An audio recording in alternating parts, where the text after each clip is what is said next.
ئێستاش کاتی ئەوەیە ئەو قوتابیانە خەڵاتی ڕێزێنان و پلاکێتیان پێبەخشین. ئەو قوتابیانە کە ئێستا ناویانە خوێنینەوە با فەرمون بۆ سەر ستەیج بۆ ئەوەی کە خەڵاتەکانیان پێبەخشین.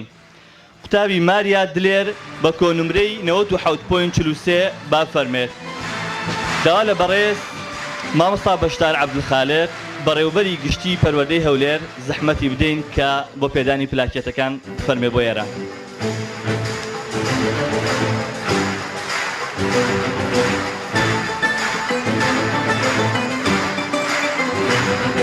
قوتابی عەبدوڵڵا میقداد با فەرمێ سەر ستەیج.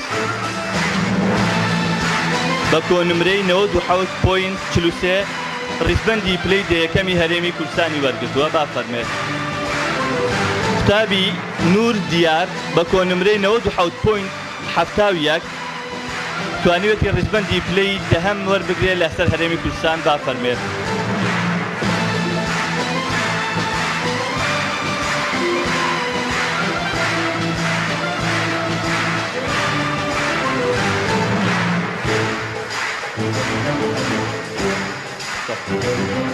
قوتابی نور دیار با فەرمێت.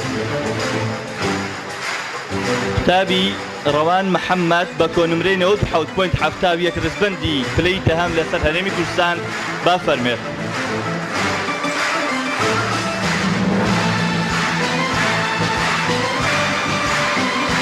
قوتابی دالیا حسین بە کۆنمرەی 98 ڕیزبەندی پلەی هەشتەم با فەرمێت.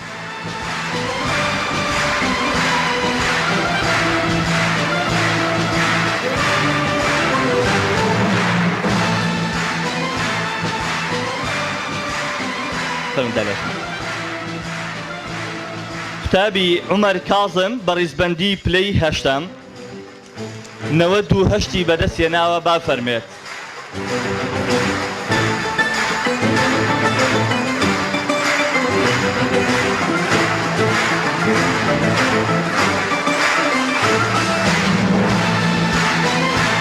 قوتابی هێمن هیمداد بە ڕیزبەندی پلەی هەشتەم لەسەر هەرێمی کوردستان توانیوێتی 98 بەدەست بهێنێت با فەرمێت.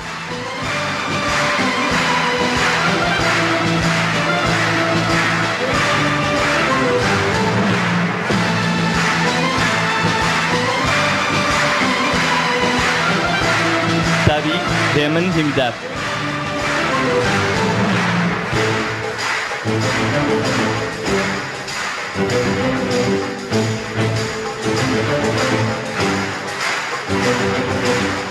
قوتابی محەممەد ڕەسوڵ بە ڕیزبەندی پلەی حەوتەم لەسەر هەرێمی کوردستان بە کۆنمرەی 98.29 با فەرمێت.